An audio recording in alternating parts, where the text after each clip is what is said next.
Hi, this is Josh Willis with Raisist again. Today we're just going to go over a couple of tips that are going to help you in programming a box and an odd shaped box. First and foremost, if you have the machine, then you know by now that I'm going to drill home that you need to reference the machine before we do anything. So first off, we're going to go to the machine, we're going to go to the touch screen. And we're going to go to referencing, and we're going to select start referencing. And you know, when I set your machine up, that I made that very clear. The first thing we do before we do anything, we're going to do a referencing, let it get where it needs to be, and get happy. So once that's done, now we have a stone that we want to program. And what I want to show you is I can show you how to program a simple box. However, what I'm going to show you here is a box that is actually not just a square. We don't want to blast these areas right here. There's no need for that. We really just want to blast this area and this area. So what we're going to do is we're going to have an overlapping box that creates one big irregular shaped box. So the first thing that I like to do that's going to save a little bit of time is find out where my box needs to be. I can always guess with the laser light, but then I might end up cutting off a section. So what I'm going to do is start right here, and I know that I need to go from here, and I have the top of Jesus's head. That's going to be here. So this X right here is going to be my first spot that I'm going to start from. Now, I like to use a Sharpie to mark everything. However, it's up to you. Some people use stickers. You can do a red dot, and then you know, okay, my first box is going to be from here to here, and it might be easier for you to see, and then you can go, here so that you know where all your boxes are going to be. You can do that. Personally, I like the Sharpie, but this is just to give you an idea of where your laser is going to line up from. Okay, so now that the machine's referenced and I know exactly where my boxes, my marking points are, I'm going to go over to the touch screen. And first thing I want to do is, since we've referenced it, I'm going to go back. I'm going to go to define fields without leveling, right? And this is our number one location for programming a stone. So first thing I'm going to do is take the head over.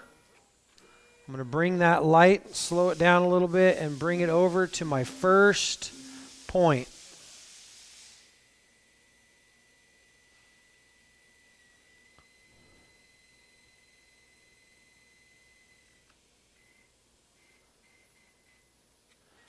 And now, kind of got it where I like it. At that point, I want to go ahead and just accept that. Right? When I hit accept, that light's going to start to flash. That flashing light tells me that it's looking for its next location. So my next spot is just going to be right down here, right there at the corner.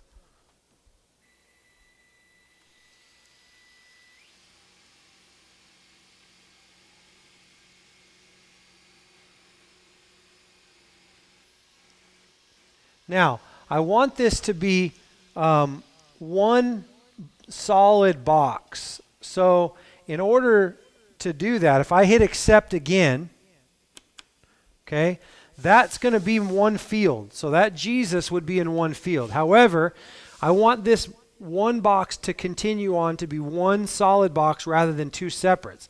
In order to do that, the key here is you have to overlap the boxes. So next step would be to basically take that head and go up and go over.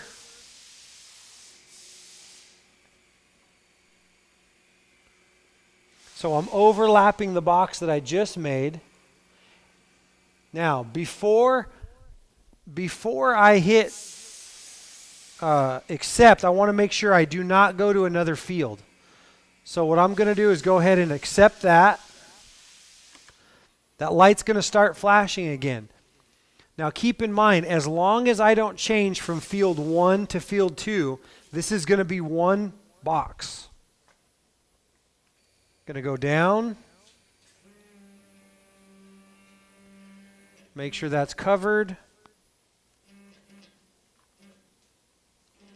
And I'm going to go over. Light still flashing to my final point here.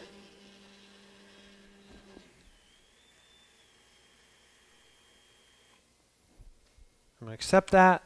Now, what I've done is I've taken, because I haven't switched fields, I've taken those two boxes, and because they're overlapping, that's now going to be one field. To make sure everything's correct, what I want to do is run a contour. So I'm going to go back to my touch screen, and I'm going to hit the contour button. And what that's going to do is it's going to go ahead and run, and I'm going to look at my laser light to make sure that everything is inside the box.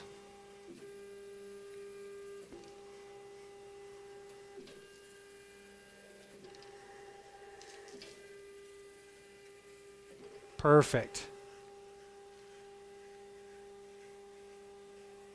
Nice. So that is how we do a irregular shaped box. If that was a cross, we would do the same thing. We're going to start at the top, go down, overlap, do the next size box, overlap, the next size box, and as long as we don't switch from field 1 to field 2, that box will end up being whatever shape we need it to be.